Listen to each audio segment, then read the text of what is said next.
Hello everybody, Stitch Rolf here. Welcome back to Mains 4. Turn 20, and this turn, there's a battle in Dimral Wood. Unexpected event in ruins, and the city guard left us. But they didn't leave us before the battle in Dimral Wood, and that's the place where we just left our army, thinking that they'd run into it. And it looks like that's exactly what happened.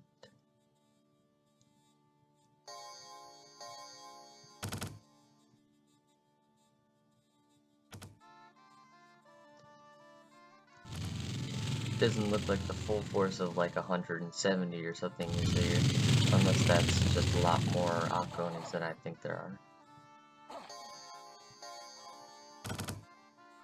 And we finally get people catching banishment. So the fire definitely tears through the militiamen. I'm surprised that they haven't routed already.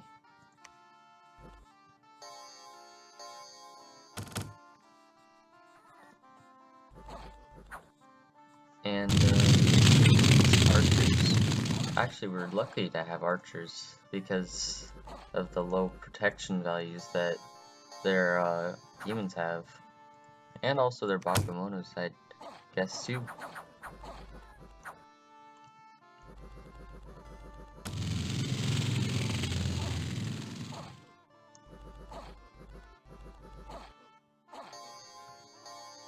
And those banishments are way off.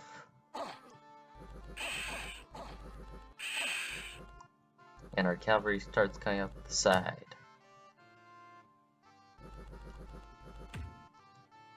However, they're going to engage the side of the Akronis instead of go for the rear. Over where these two are. Is this the god? He is. It'd been nice to snatch him. But these guys went for the side. Oh, and the god cast flying shards.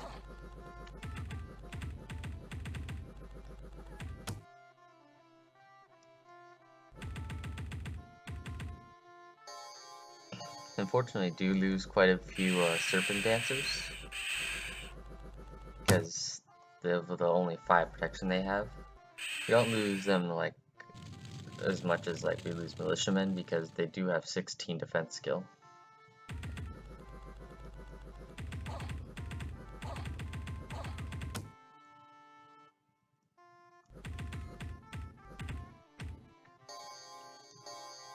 Nice banishments right in the center.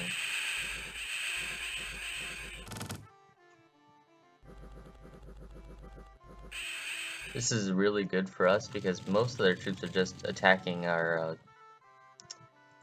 city guard or even our heavy infantry. This guy is hurting. Who have 16 protection. So barely making dents in these guys. Well, not barely, I'd say. 4 hit points, 3 hit points, but they're all surviving.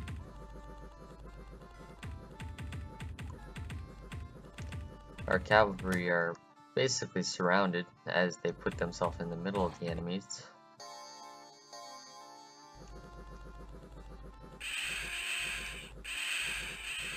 And it looks like these guys back here started retreating. Yep. These guys still are fighting though. 15 morale. Although my god's here. Now come up on the side of the battlefield. You shouldn't be hurt too bad. 15 protection, then defense skill, though that doesn't stop wounds, of course. Or afflictions, not wounds. Like his god lost both of his eyes. My god lost both of his eyes. Ooh, we both be incapacitated. And there goes the militia. And now it's just heavy infantry.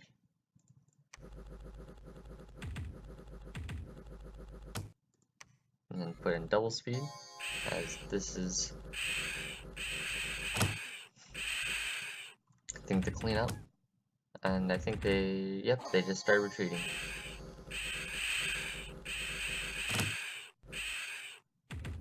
They lost so many Akronis from that. But we also lost quite a few serpent dancers. They didn't lose too many Ko-Onis, which is unfortunate because those guys look real annoying for being small Ko-Onis. Maybe they don't. Maybe it's just I was looking at them in a high turmoil prevalence, and that's what gave them made them really bad. Local sect preaching that labor is wicked. Yay, sloth. And they've left. But the city guard lost 31 men. They actually ate a bit of the damage. We only lost 6 heavy infantry. That was real nice. 2 city guards. We only had 8. And 1 light infantry, which we only had 7 of. All of our sacred serpents lived, which is good, and half of our serpent dancers died. And also half our lizard chariots gone. But generally, that's a win. 160 to 158. They lose double the casualties, especially in Aka-Onis. That was good. Now, I'm going to move army down Bitter Pass in Coven Downs area. And I'm sending Nambarbe and my god to go down there. There's 30 units are there, and then there's 30 units that I'm sending there. And it'd be nice to have actually a caster be sent there instead of a just a regular leader.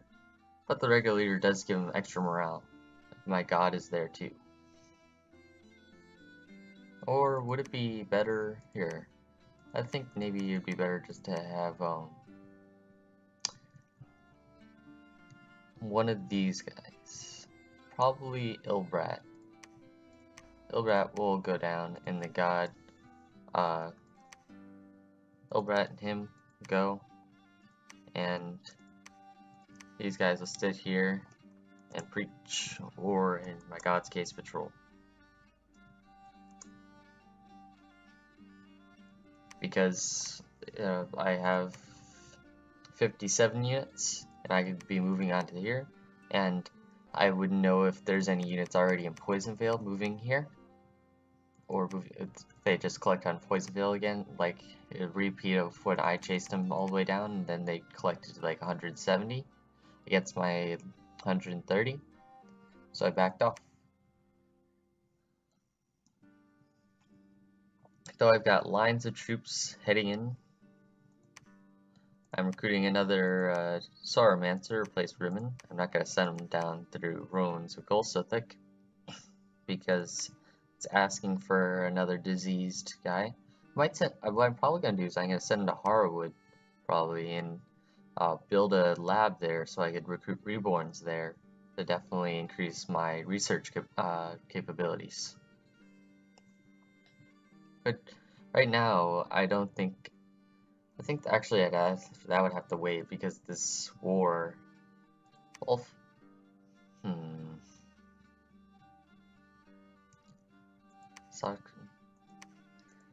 Well, if I'm gonna still be considering that like everything is possible for the war, rather than thinking about what I could be doing for long term, then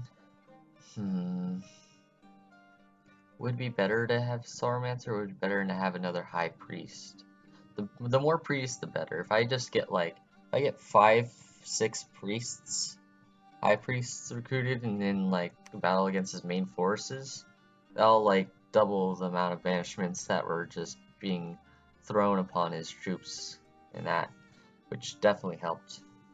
It'd be nice to, hire archers, but Harwood actually doesn't have any recruitable archers, just cavalry and militia. Sorry for the squeaky chair.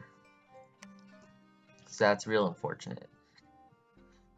And also, it's also unfortunate is that I have 50 units here, just sitting here, making sure that I don't get attacked. I'm not going to attack in a Niflheim, because that's, oh yeah, this. Hope's End, 170 long deads and whites. That's why this is neutral. Ah. So he has a makeshift border right here, at least against people like Tianchi. Though Veritos could walk over here. So his one-way expansion is this way, going towards Sarmatia. So I'll let those two duke it out, because I can't commit. You know what? Sure. I'm gonna get a High Priest instead. The more priests that I can get over here, the better. And I really want to start taking this peninsula.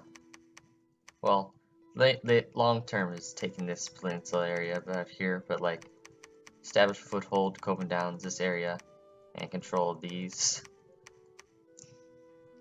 At least this area right here will be a choke point between his main land,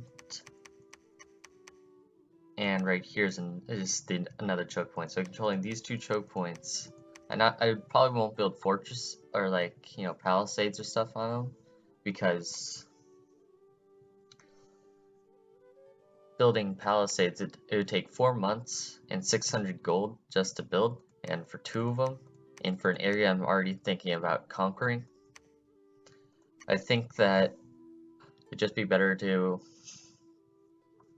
send continual flow of troops over, and then have 2 large armies with high province defense just sitting here, and then going in for a pincer attack.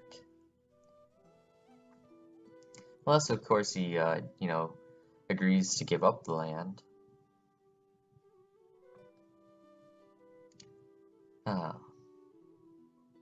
Going to attack South Europe Ocean. Now it has now once it's under 10, I'm almost positive that since it's under 10, it will show you exactly how many troops are there. So it's telling me that there's exactly 9. I have 27, excluding the commander and Coral Crest. So I have triple his army size. So even though I might take initial losses earlier on, I should be able to swarm and definitely kill quite a few of them, causing them to retreat. As the more that, since there's less of them, the more that I will have a bigger impact on their morale. Still, I think I'm just not going to consider taking Hidden Forest, at least not very, except in the very far future, when I'm actually going to probably look at eating Sarmatia, because moving through the ruins of Golsothic is not what I want to do with any commander or any important person like I did with Rimmon. And that's not only a thing, it's if I take Hidden Forest, I think I've also said this before, but it'll just make me, you know, it'll make me the only person in of the controller of thrones to control 2 thrones. However, 2 people, the 3 other people can all control level 2 thrones, so it could seem to balance out, especially as this seems to be a level 1 throne with how light the defenses are. Though I might not be seeing amazing wizards, you know, at 2, because it's only a mainly consisting of. Yeah, it's really unfortunate that I have, like, I probably should have, well, I'm gonna keep this here, because, like, if Niflheim does make a move on me, onto Harwood, then I'll lose Harwood. That'll be it if I don't have this force. If I have all my forces in the north, and you'll just be able to snatch up Harwood, and I won't be able to do anything about it. I could have my High Priest turn around and grab the good units, like the Lizard Chariots and the Serpent Dancers. And the rest of these, oh, and the heavy infantries. They grab all of those.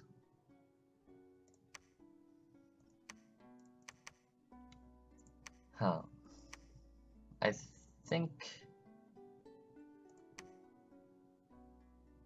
Actually, you know what? I'm gonna have him grab even more. I'm gonna recruit even more troops in here for him to grab and take over. So, more Lizard Chariots to make its own division.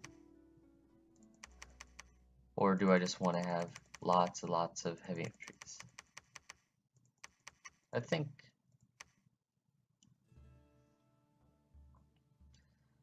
1, 2, 3, 4 more Lizard Chariots, and then having this guy turn around and grab them, and then all the other troops, and then heading up north. Alrighty, I think this is the turn. This will be the turn. What do you have attached to you? Just a very small squad, but you're mainly it's just for level 2 priest level. I've got my new scout Brutus and my another high priest moving up with a nice force. And you don't have any forces of all, but you are a level 1 priest, and you have some experience. So yep, just gonna be moving up my focus all back to the north as where it was before Niflheim threatened Harrowwood. Alright, that'll be the turn. See you guys later.